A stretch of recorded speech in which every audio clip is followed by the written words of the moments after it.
இந்த ஆண்டு புரட்டாசி மாதத்துல வர்ற சங்கடஹர சதுர்த்தி வந்து ரொம்பவே சிறப்பு வாய்ந்தது. ஏன்னா, புரட்டாசி மாத முதல் சனிக்கிழமையோட சேர்ந்து இந்த சதுர்த்தியும், இன்னொன்னு வந்து நம்ம மகாலயபட்ச காலத்திலே வர்றனால, நம்மளுக்கு இருக்கிற அனைத்து துன்பங்களையும் போக்கக்கூடிய ஒரு சிறந்த நாளாக இந்த நாள் அமையுது. இந்த நாள்ல நம்மளுடைய அனைத்து துன்பங்களும் நீங்கி, இன்பம் பெறதுக்கு எப்படி வழிபடலான்னு பார்க்கலாம் வாங்க. என்னோட சேனலை இப்ப தான் புதுசா பார்க்குறீங்கன்னா, மறக்காம சப்ஸ்கிரைப் பண்ணிக்கோங்க. பெல் ஐகானும் கிளிக் பண்ணுங்க. அப்பதான் நான் குடுக்குற வீடியோஸ் வந்து உங்களுக்கு உடனே உடனே வரும். புரட்டாசி மாதத்துல சனிக்கிழமையோட சேர்ந்து வர்ற இந்த சங்கடகர சதுர்த்தி வந்து ரொம்பவே சிறப்பு வாய்ந்த நாள். இது என்னைக்கு வருதுன்னா, செப்டம்பர் 21 அன்னைக்கு தான் வந்து வருது. இந்த நாளை தவற விடவே செய்யாதீங்க. விநாயக பெருமானையும் வழிபடும்போது, பெருமாளையும் வழிபடும்போது, கூடவே நம்ம முன்னோர்களை வழிபடக்கூடிய மகாலயபட்ச காலத்திலே வரும்போது இன்னும் கூடுதல் சிறப்பு. நம்மளோட துன்பங்கள் எல்லாம் போக்கி சிறப்பு வாய்ந்த வாழ்க்கையை வாழ்றதுக்கு வந்து இந்த வழிபாடு நமக்கு ரொம்பவே உதவும். ஒவ்வொரு சங்கடஹர சதுர்த்திக்கும் ஒவ்வொரு பேரும் உண்டு, ஒவ்வொரு சிறப்பும் உண்டு.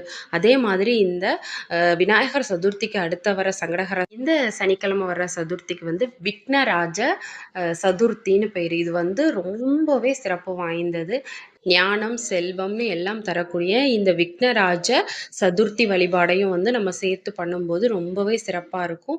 இந்த நாளில் நம்ம பெரிய அளவில் எதுவும் எப்போவும் சதுர்த்திக்கு என்ன பண்ணுவோமோ, விநாயகரை வந்து அருகம்புல் நல்ல வாசனை உள்ள மலர்களை வச்சு நல்லா அலங்கரிச்சிட்டு, கொழுக்கட்டையோ மோதகமோ ஏதோ விநாயகருக்கு பிடிச்ச ஒரு பண்டம் பண்ணி வச்சுக்கோங்க.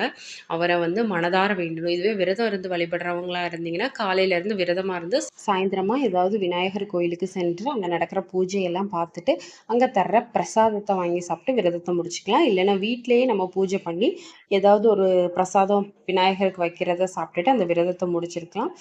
சதுர்த்தி விரதம் இருக்கிறனால ரொம்பவே சிறப்பு. கஷ்டங்கள் தீரும், கடன்கள் தீரும், எல்லா பாவங்களையும் போக்கக்கூடியது தான் இந்த சதுர்த்தி விரதம். ரொம்ப எளிமையான வழிபாடு தான். ஆனா அதுக்கு கிடைக்கிற பலன் வந்து ரொம்ப அதிகம். அதனால இந்த புரட்டாசி முதல் சனிக்கிழமையில வர இந்த சங்கடஹர சதுர்த்தியை வந்து தவற விடவே செய்யாதீங்க. விநாயகர் பெருமான கண்டிப்பா வழிபடுங்க.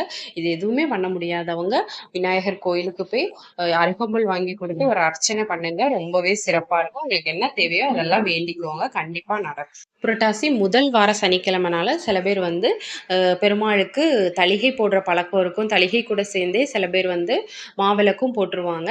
சில பேர் தனித்தனியாக போடுவாங்க. இந்த 3 சிறப்புகளும் சேர்ந்து வர்ற இந்த நாளில் பெருமாளையும் வணங்கி விநாயகரையும் வணங்கும்போது நமக்கு அனைத்து விதமான கஷ்டங்களும் தீர்ந்து செல்வ செழிப்போடவும் கடன் இல்லா வாழ்க்கையும் வாழலாம். இப்பதான் என் சேனலை புதுசாக பார்க்குறீங்கன்னா மறக்காம சப்ஸ்கிரைப் பண்ணிக்கோங்க.